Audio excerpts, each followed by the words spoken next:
When infidelity shatters a relationship, most people assume there's no way back.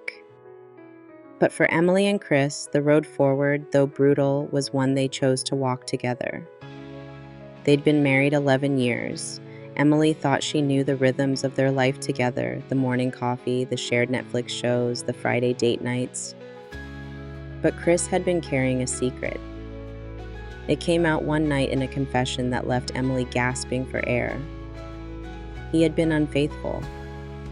It wasn't just the physical betrayal, it was the broken trust, the lies that made her question every memory. Emily didn't move out, but she might as well have. They lived side by side, speaking only when necessary. She cycled between anger, sadness, and numbness. Chris, for the first time, truly saw the destruction his choices had caused.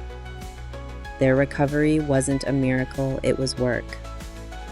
Hours of therapy, tear-filled conversations, hard boundaries.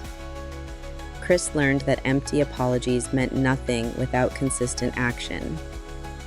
Emily learned to ask for what she needed, even when it was uncomfortable.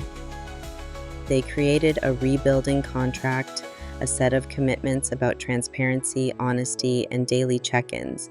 It wasn't romantic, but it was necessary. 6 months in, there was a moment. Emily really laughed for the first time in months. They were walking in the park, talking about something small, and she realized trust wasn't fully back, but hope was.